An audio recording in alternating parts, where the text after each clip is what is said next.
Was there a time in your life when you were smoking and you were afraid that you couldn't quit? If you're a former smoker, you may remember back at a time when that was the case.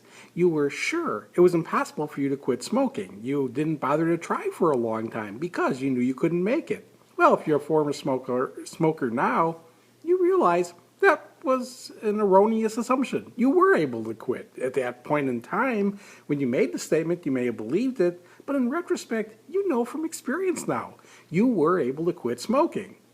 More importantly, though, you may be watching this as a smoker who truly believes you can't quit smoking. You can quit smoking. You have this fear that you cannot quit, and that fear may be based from a couple different variables. One, hey, you may have tried to quit numerous times, over and over, and failed. You may have been told that you have to use products to quit smoking, and you used the products, and you still failed. And now you've got to be working with the belief that if you don't use products, you cannot succeed. If you've used all the approved products that should have worked and you didn't succeed, well, that should translate to mean you can't quit smoking. That's not what it means. You've used a bunch of products that had a very low chance of helping you to quit smoking. You would have been better off in those past quits in all likelihood if you didn't use the products.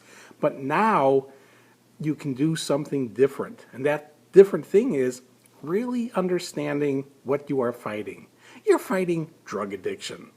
And the materials that I have here on this YouTube channel and that we have at whyquit.com will help you understand what you need to do to overcome this addiction. You'll never eradicate the addiction. You'll have the addiction for the rest of your life. But the addiction doesn't mean you can't quit. It just means you have to know what you're fighting and how to fight it to be able to quit and then to be able to stay off.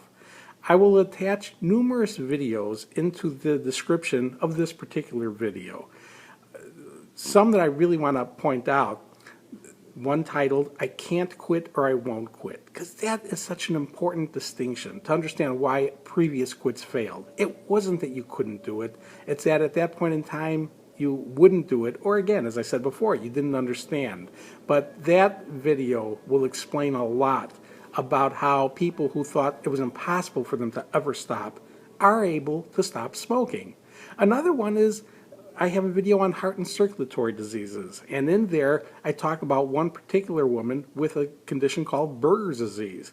She's another clear example of a person who thought it was impossible for her to quit. And you know what? I think most people who listened to her story when she was still a smoker would have told you it was impossible for her to quit. Well, eventually she did quit smoking.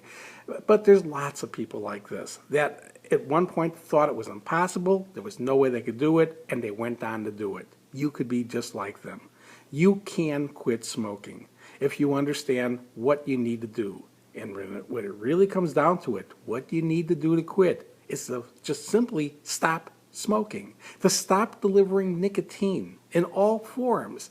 That will break you free from the grip that the addiction has on you. And then to be able to stay off over the long term, it'll be just a matter of making and sticking to that personal commitment that, again, hopefully you made the day you stopped, to never take another puff.